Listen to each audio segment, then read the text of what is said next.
तो साहब गरुड़ पर बैठकर जा रहे हैं दोनों, लक्ष्मी नारायण। और लक्ष्मी नारायण जब दोनों पहुंच गए वहां मधुबन बालक को देखा, बड़ा सुंदर बालक है। तो लक्ष्मी जी कहने लगी, आंख बंद करके ये बालक कितना सुंदर लग रहा है, स्वामी यदि आंख खोलेगा तो कैसा लगेगा, इसकी आंख खुलवाओ। ध्रुव श्री नारायण के जिस रूप का ध्यान कर रहे थे, भगवान नारायण ने उस रूप को हटा लिया, व्याकुल हो गए ध्रुव। और जब आंख खुली तो देखा जो मेरे हृदय में था वो बाहर भी है। मानो नारायण कह रहे हैं, ध्रुव मैं हृदय में भी हूं और हृदय के बाहर भी हूं। जो लोग केवल मुझे बाहर देखते हैं वो भी अधूरे, और जो केवल हृदय में देखते हैं वो भी अधूरे। मैं बाहर भी हूं और भीतर भी हूं। बेटा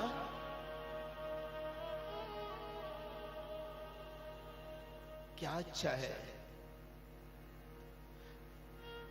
मेरे हाथ ऊपर है, गोदी में ले लो। बेटा ये नियम है कि पहले माता गोदी में लेती है। लक्ष्मी जी से नारायण ने कहा, लक्ष्मी जी बालक को गोदी में लो। लक्ष्मी जी ने कहा, स्वामी तुम गोदी में लो। नारायण कह रहे हैं तुम गोदी में लो, लक्ष्मी कह रही है कि तुम गोदी में लो। तो नारायण ने कहा कि तुम कैसी माता हो? अरे माता तो पहले अपने बालक को गोदी में लेती है, तुम क्यों नहीं ले रही? तो नारायण ने क्या कहा, क्यों नहीं ले रही? तो लक्ष्मी क्या उत्तर दे रही हैं, स्वामी एक बात बताऊं, मैं किसी को गोदी में ले लूं तो कोई जरूरी नहीं है कि मेरी गोदी छोड़कर वो तुम्हारी गोदी में चला जाए। क्योंकि जो कोई मेरी गोदी में बैठ जाता है तो मेरी गोदी छोड़ना ही नहीं चाहता। लेकिन यदि कोई तुम्हारी गोदी में बैठेगा तो उसे मेरी गोदी अपने आप मिल जाएगी। जैसे किसान गेहूं के लिए खेती करता है और भूसा उसे वैसे मिल जाएगा। इसलिए पहले आप गोदी में ले लो।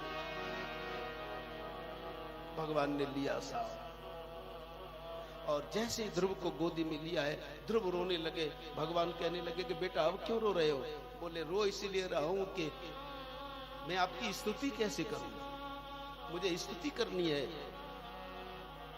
भगवान ने अपने शंख का स्पर्श कराया और ध्रुव स्तुति करने लगे। और कौन सी स्तुति है देखो, क ख ग घ ङ छ छ ज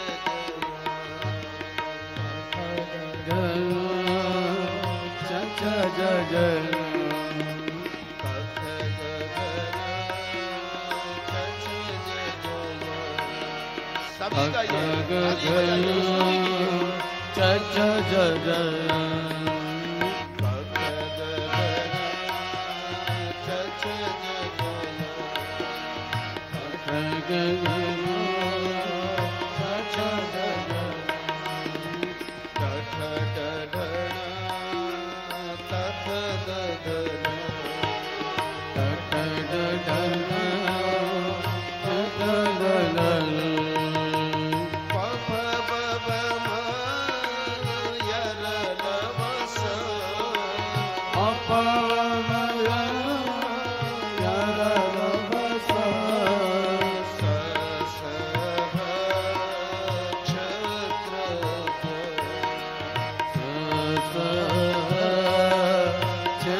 ध्रुव ने बोली।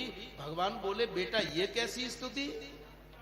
तो तो ध्रुव ने क्या कहा, प्रभु आपकी स्तुति वेद करते हैं, लेकिन स्तुति करने के बाद वेद कहते हैं हम तुम्हारी पूरी स्तुति नहीं कर पाए, ब्रह्मा जी कहते हैं पूरी स्तुति नहीं कर पाए, सरस्वती कहती है पूरी स्तुति नहीं कर पाए। तो जब मैंने विचार किया वेद तक आपकी स्तुति पूरी नहीं कर पाए तो मैं बालक कैसे कर सकता हूं, इसलिए मैंने पूरी वर्णमाला बोल दिया, इसमें से जो आपको अक्षर ठीक मिले आपकी स्तुति अपने आप बना लो और उसे स्वीकार कर लो, इसीलिए मैंने वर्णमाला बोल दी। अब बताओ ये बालक कितना चतुर हो गया, क्योंकि भगवान ने अपने शंख का स्पर्श कराया। तो इन ध्रुव को कृतार्थता मिली और ये ध्रुव कृतकृत्य हुए हैं। भगवान ने गोदी में बिठाया है और दर्शन देने के बाद कहा है बेटा अब तुम घर जाओ। ध्रुव ने कहा है कि प्रभु जहां से दुत्कार करके निकाला हूं मैं वहां जाऊं, तो भगवान कहते हैं कि तुम अब जाकर के देखो, अब जाकर के देखो। तो ध्रुव ने कहा कि मैं चला तो जाऊंगा, लेकिन जब जब पुकारूं आपको आना पड़ेगा। ठीक है मैं आऊंगा। तो ध्रुव चले हैं, जिस दिशा में भगवान अंतरित हुए हैं उस दिशा को ध्रुव ने प्रणाम किया है। और ये समाचार नारद जी को मालूम पड़ा है कि मेरे शिष्य को भगवान के दर्शन हुए हैं। जाकर के समाचार अयोध्या में उत्तानपाद और सुरुचि को दिया। सुरुचि जैसे ही सुनती है कि ध्रुव को भगवान के दर्शन हो गए हैं, तो सुरुचि कहती है देखो महाराज यदि मैं अपने बेटा की बांह पकड़ करके नहीं झटकती तो उसे भगवान के दर्शन नहीं होते। अब सुरुचि कहती है मेरा बेटा मेरा बेटा, वैसे तो दुत्कार करके निकाला और अब कहती है मेरा बेटा। और सुरुचि कहती है मैं दीदी सुनीति के पास जा रही हूं, हम दोनों बहनें चलेंगे उस लाला को लेने के लिए। तो सुरुचि मनाने गई सुनीति को। सुनीति सुरुचि आए हैं, एक दिव्य सफेद रंग की हथनी को सजाया गया है, ध्रुव को लेने के लिए जा रहे हैं। और जैसे ही ध्रुव उधर से आ रहे हैं सफेद हथनी खाली जा रही है, उस पर लाला को बिठा के लाना है। एक रथ में इधर सुनीति बैठी है, एक सुनीति बैठी है, बीच में महाराज बैठे हैं। और जब दूर से सुरुचि ने देखा कि ध्रुव आ रहे हैं, दूर से देखा ध्रुव आ रहे हैं, तो सुरुचि रथ से कूद पड़ी। विचार कर रही है कि कहीं सुनीति पहले गोद में न ले ले, इसीलिए सुरुचि रथ से कूदी और दौड़कर ध्रुव को अपनी गोदी में उठा करके नाच लिया कि मेरे बेटा ध्रुव मेरा बेटा ध्रुव मेरा बेटा ध्रुव। और ध्रुव कह रहे हैं कि देख लो ये वही मौसी है जिसने मेरा हाथ पकड़ करके झटका था, लेकिन आज गोदी में बिठा करके मेरा बेटा कह करके नाच रही है। तो भगवान को धन्यवाद देने लगे कि मुझे कौन पूछता था तेरी बंदगी से पहले, मैं तो यूं ही पड़ा था इस गंदगी में, मैं तो गंदगी में पड़ा था। तो भगवान के हम हो जाएं तो सब प्यार करते हैं। ये वही ध्रुव है, लौटे हैं साहब। 36,000 वर्ष तक राज्य किया है। अंत में जब मृत्यु आई है तो हाथ जोड़कर निवेदन करती है कि मैं सबके सिर पर पैर रखती हूं, लेकिन तुम मेरे सिर पर पैर रख करके अपने धाम को जाओ।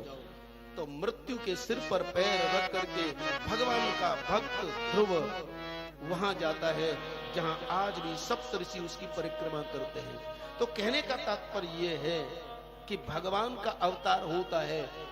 इन ध्रुव के लिए जो भगवान का अवतार हुआ है उसका नाम है हरि। जैसे बराह भगवान पृथ्वी के लिए आए, कर्दम के बेटे कपिल बनकर के सांख्य दर्शन का प्रवचन करने के लिए आए, तो ध्रुव पर जो कृपा की है उन भगवान के अवतार को कहते हैं हरि।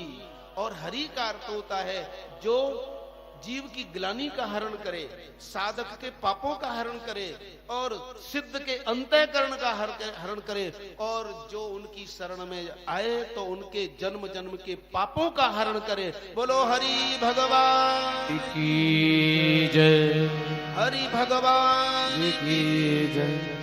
जय जय श्री राधा हरि।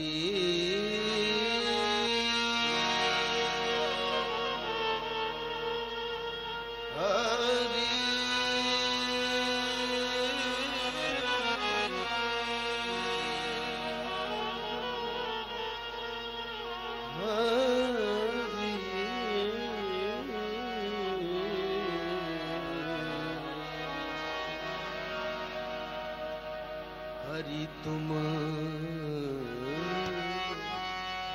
बहुत मनोरथ की, हरि तुम बहुत अनुग्रह कीना। हरि तुम बहुत अनुग्रह कीना, बहुत अनुग्रह कीना। सुर मुनि दुर्लभ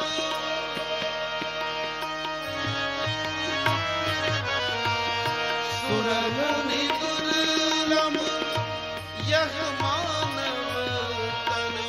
सुर दुर्लभ यह मानव तन।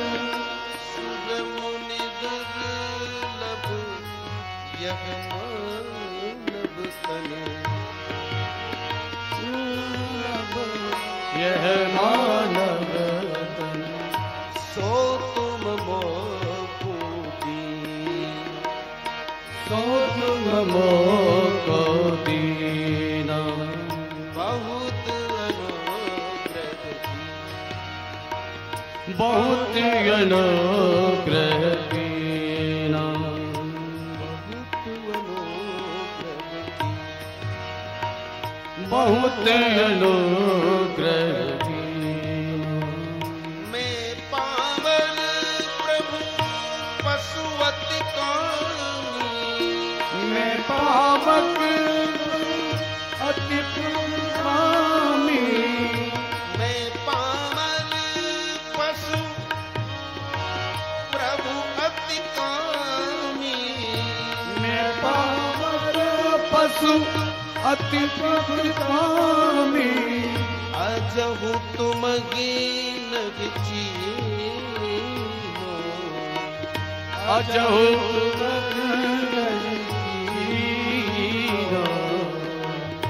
बहुत बहुत अनुग्रह कीना। हरि जी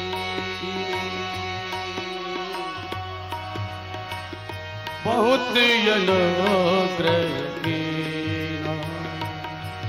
हे हरि बहुत अनुग्रह कीना।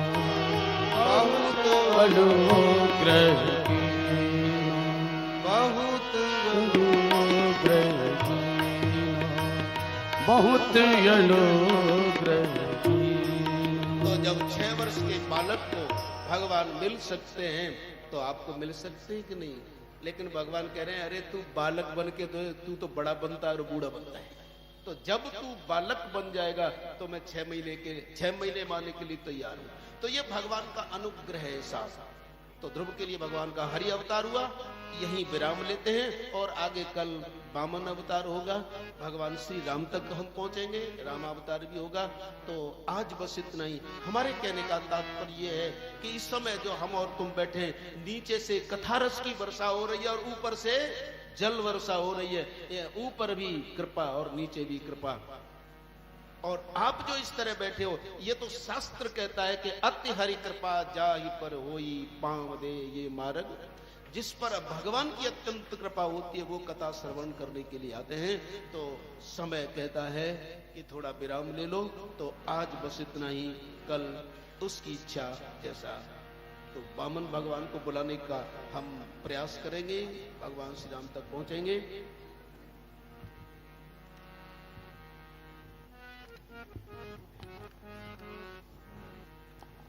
इसमें एक नाम सत्यनारायण जी हैं साहब, और मैं जहां जहां जाता हूं वो सत्यनारायण मिल ही जाते हैं। और संयोग भी कंसल जी का है साहब। दिल्ली में कथा हुई तो वहां भी सत्यनारायण मिल गए और यहाँ भी सत्यनारायण मिल गए। और मैं तो कथा कहता हूं आपसे, आप यदि भगवत चिंतन करने लगेंगे तो जहां जाएंगे वहां सत्यनारायण आपको मिलते ही रहेंगे। तो ये मेरे पास लिस्ट आई है, मैं इनको साधुवाद, धन्यवाद और भगवान की तरफ से आशीर्वाद देता हूं। चेयरमैन श्री संजय रुंगटा जी, ये ट्रस्टी के संरक्षक हैं। श्री जगदीश अग्रवाल जी, साधुवाद, धन्यवाद, आशीर्वाद। और ये संरक्षक ट्रस्टी श्री सत्यनारायण मित्तल जी, श्री ओम प्रकाश गुप्ता जी और सेक्रेटरी जी हैं श्री गिरवर शर्मा जी, कोषाध्यक्ष महेंद्र पाल शर्मा जी, सुनील जी सेठी, इन सब के लिए मैं भगवान से ये प्रार्थना करता हूँ कि यह सहज भगवान की तरफ बढ़ते रहें। बस मैं तो इतना ही चाहता हूँ, इन पर धर्म अर्थ काम मोक्ष भगवान कृपा करें। अब आप कंसल जी को सुनिए।